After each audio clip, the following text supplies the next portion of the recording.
Hey, what is up, guys? So this is a quick reaction. I've already tried him a decent amount. I have not been able to play him in game, so this is kind of my general reaction to the new Tahm Kench. So overall, I think he will be better off than what he used to be before. The only problem that I've been running into is, well, I'll talk about that later. Let's talk about abilities and whether they've been nerfed or buffed. The passive has been nerfed. Before it was 4%, now it is 2.5%, so that is a nerf. Then you have your Q. Your Q actually has a higher cooldown, starting cooldown, which is 7, and then it drops down to 5 at level 9. And I believe the old Q was actually just level 5 flat. Your percentages in terms of your scaling on your Q are exactly the same. However, you only slow for 2 seconds now, and it's only for 40% instead of the scaling slow for each point into your Q. So your Q, in my opinion, is a little bit nerfed in terms of that. However, instead of getting all that, you do get 8% missing health. This is with 3 points. As you can see there, it starts off at 6% and goes up to 10% at level 9 or whenever you fully max out your Q.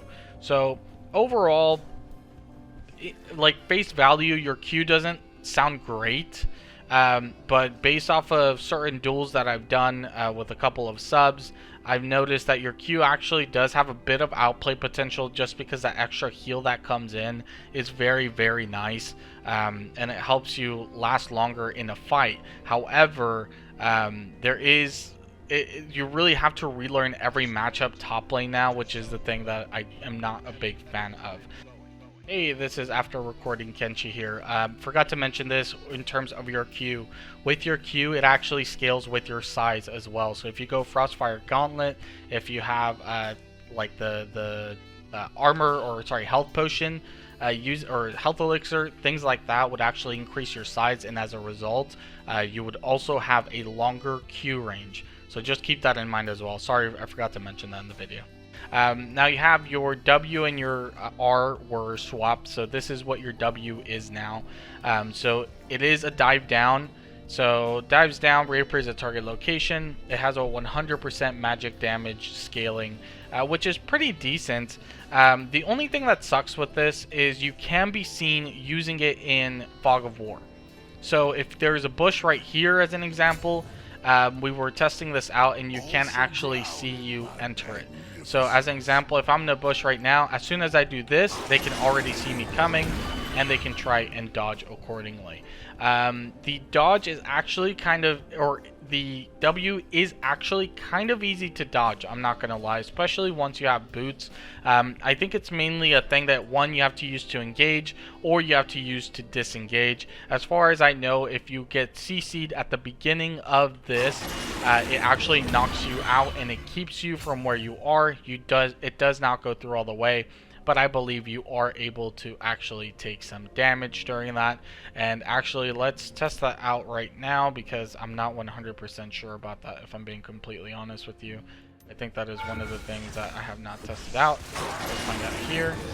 So it does go through even with damage, so it does let you easily get away. So let's go back to here. Let's get our health back. So W overall, good engaging tool, especially in team fights, and I think that's a big reason why we will be better off in terms of that. Accidentally toggled minions.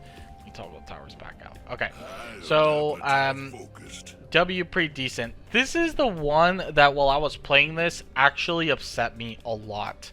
His E. His E, at first I thought nothing had changed. I looked over it real quick. Here's the problem. While out of combat for more than 4 seconds, that's how long you have to be out of combat for it to regen your health. That is such a big nerf, because you have to keep in mind, as Tahm Kench, all you had to do before, I think it was 2.5 seconds of not taking damage. So as an example, let's say there's a Darius chasing you top lane, you can quickly use your Q to disengage and walk away enough, right? So you have enough time to recover some of that gray health and be able to re-engage and start the fight again with an advantage. You can no longer do that. If you use this Q, those 4 seconds reset now, and you have to wait until those 4 seconds are up before that comes up, which really now makes you have to learn your matchups very well, and you have to make a decision of, okay, if I start this engage, if I use my Q, is it worth the healing that you get from your Q, or is it worth to just wait for the gray health? Do I have time to walk away to get the gray health?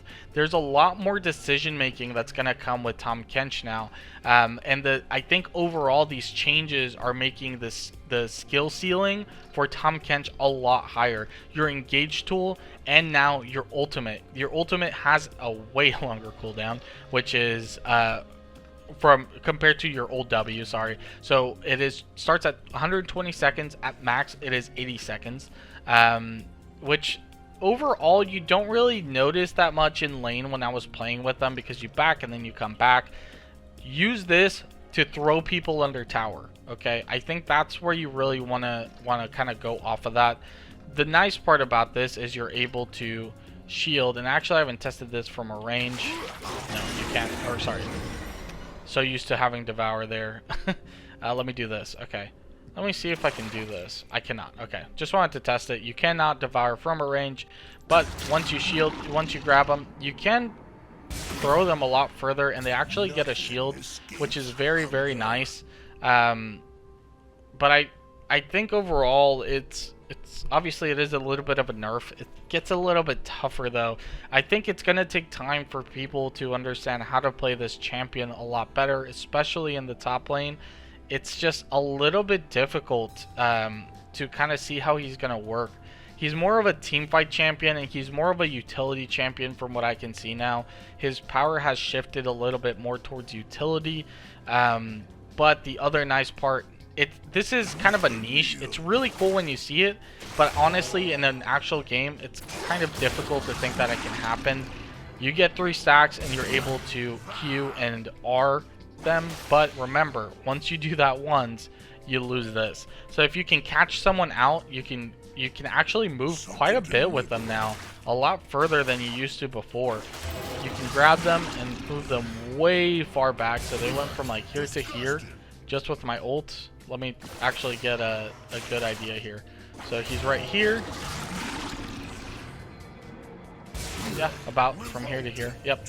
So this is the distance that you can go. This is without boots, of course. So if you have boots, it would help you out a little bit further. In lane, I can see that being very useful, because you can now start fights instead of right under tower how you used to have to before. You can start him here and drag him probably to here and make him get hit by tower shots.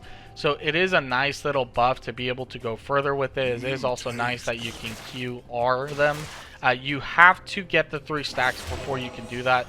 Someone was asking me if you could only do the 2 stacks and then technically your Q's hitting them, so it gets the 3rd stack and you eat them right away. You cannot do that. It has to get 3 stacks. The other nice added touch that they did is they changed the way that his stacks look. Thank God. You guys have no idea how many times I kept thinking I 3-stacked them and I did not. So the fact that it is green now and turns an orange and then turns a red, it's way easier to tell. So thank you, Riot, for actually making that change. I was actually having some issues with this skin, and I'm very happy that they made that change. It was very, very annoying. Overall, general thoughts on it, it's going to take some time.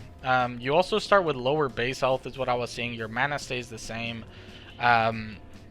It's just going to take time. From duels that I was doing, I think overall you don't end up being super weak in the early, but I think you can no longer cheese this Tahm Kench as easily, especially without your Devour being up as often, and also with it having obviously such high cooldown. It's just a lot more difficult, and having to wait till level 6 is what I was trying to say. You having to wait till level 6 to gain access to that is a little bit tough. I will say, just general matchup in lane things. Oh, I can't catch up to this team up. Boom. A lot easier too. So being a little bit more sticky in lane is nice. It is also nice that you know, damage doesn't affect this. So if you really need to run, your flash is down. If the enemy team or enemy champion does not have CC on you, then you're able to easily go away. I think that's a very nice little thing there. But the skill ceiling for this champion, I think, has gone up. I think it is going to take a lot more time to learn, understand when to use your W, in what positions. The one thing that I was thinking of, and I haven't really tested it myself, is this. Say you know they're at Drake, your W is kind of easy to dodge. You can bring your jungler, you can actually W and, you can R and W, and you can bring them with you. This is going to be nice, I think, in Drake, smite fights, things like that, different engages, especially if you have a different champion that can actually engage properly. I think it'll be nice. One of the things that I was thinking about is, let me see, you can no longer devour Scuttle. So that's actually kind of sucky. You can no longer devour minions either, which I don't know why you'd want to. So that kind of does suck. Let me test this on this here. You can no longer devour that either. So you can no longer steal camps, which is kind of crappy, to be honest. So this is what I wanted to show you guys. So you can grab someone, go a certain way, and you can also do that and let them out with the shield. So it helps you engage. They gain a shield. Thoughts? I don't know. I don't know how I feel about it. Again, I am a top lane main. I am not a support main, but I do think that I think that in lane, this could be pretty decent. The gameplay in bot lane is a lot different than it is in top lane, and I do play a little bit of bot lane. I don't know too much, so take this with a grain of salt. But one of the things that I was thinking off the top of my head is this, okay? You're able to now engage. Here's my thing. You're able to engage. Say you hit that, right? Boom. Tongue lick. Boom. You can eat them. Look how far you can go from the enemy champion and throw them under tower. That is ridiculous. That is so ridiculous. You can now kidnap their ADC pretty much. It's very, very strong, I think. And then let's do this. Now let's go W. Again, it's not going to be as easy as I'm making it seem. Oh, you gain 3 stacks. They're running away. They're running away. No, you're not. Oh, crap. I fucked it up. Or 3 stacks. Let me try this one more time. They're running away. They're running away. And you're like, no, you're not. You're coming with me.